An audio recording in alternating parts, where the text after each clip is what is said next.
Hi, I'm Andrew Wasson from Creative Guitar Studio. It's Wednesday, November 25th, 2009, and we're just going through some emails that have come into the studio from viewers off the YouTube channel and so forth. And I'm going to try and answer a few today and hopefully help out a few folks if I can. So, first question comes to us from Benjamin. He's writing in here. It says it's from Melrose. He says, my goal is to be proficient in multiple genres of music. First and foremost is the understanding of music theory, structure, and so on. You want to be able to use music theory to utilize real-world applications. Second, I want to be able to decipher songs, tone and pitch recognition, and couple that with music theory. I want to be able to basically jam with anyone. So the question is, will the creative guitar courses, along with some hard work, get me to have this goal in line? Well, I'm sure the course material would help you, but what you're asking for there is pretty huge. That's pretty much on the level of being a professional musician. Is being able to play with anybody and having all the skills that you had listed in that list of skills that you put there. So you may want to take a few years off and possibly hit the college programs and try and immerse yourself in it.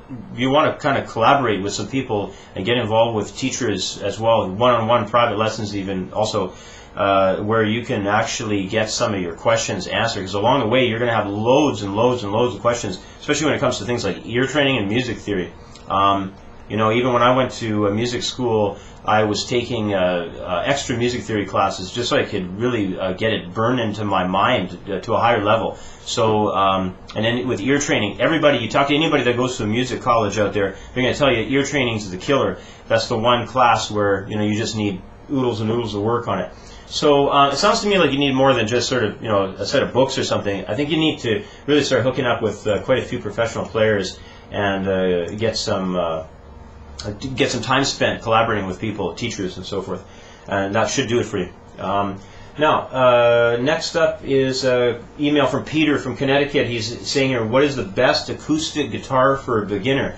Well, the two that I always really recommend is, there's basically the cheaper line to go, which is my favorite really. The Yamaha FG 700 is an excellent guitar. It's only about $200 to $250, really good instrument.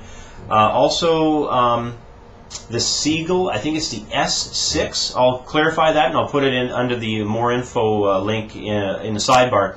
But I believe it's the Seagull S6. It's a Canadian-made guitar, really nice guitar, excellent piece of equipment there. But it's kind of pricey. You're probably looking at about $400 to $450 for that guitar.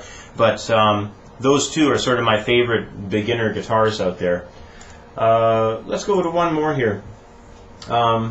This one is from Curtis in London. He's saying here, my band is really good. People tell us this all the time. How can we get signed? We are sure that we could be famous. Well, number one, I can give you sort of a step-by-step plan, I guess. That's such a huge thing, really. Number one is you want to work on your craft like crazy. Just put, every day you should be, recording and working on demos, and you should have a home studio set up for sure.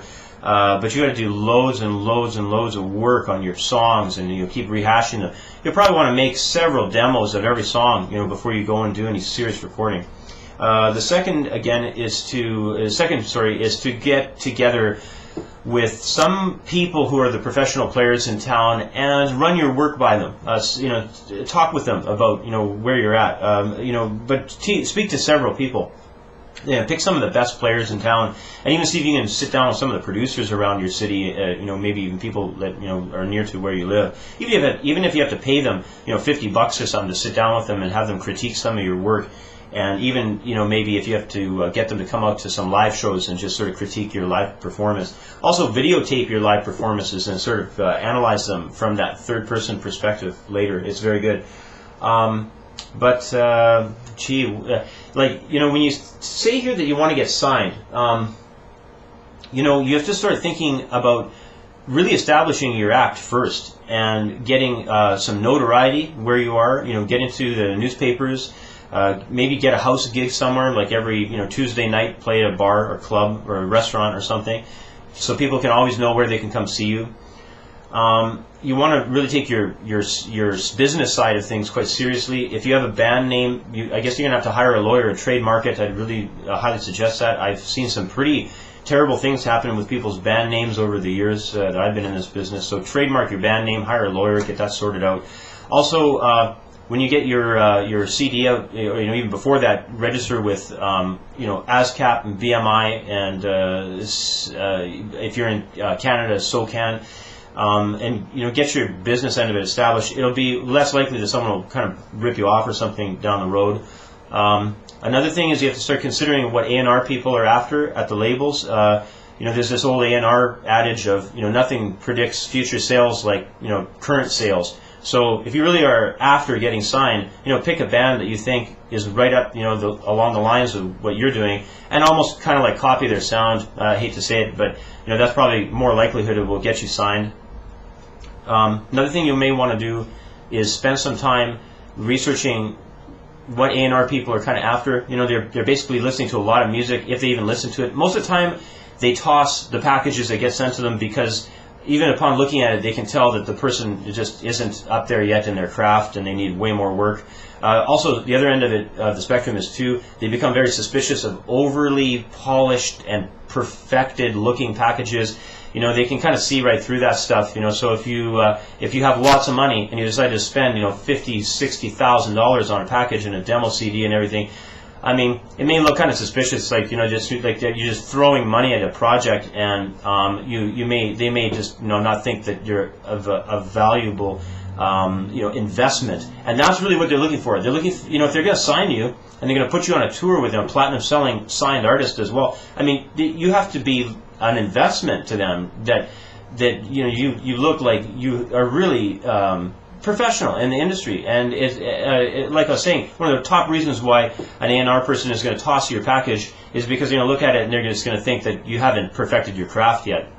So another thing, in just on this whole topic, because all people are, they're really, a lot of people are fixated with becoming famous and everything, but you have to realize there's tens and tens and tens of thousands of people out there that want the exact same thing as you do. And you have to kind of realize that you're just going to be getting in line behind, thousands and thousands of others who kind of want this. And I mean, like, how much room is there in the world for, famous pop stars or famous rock bands or famous bands in general?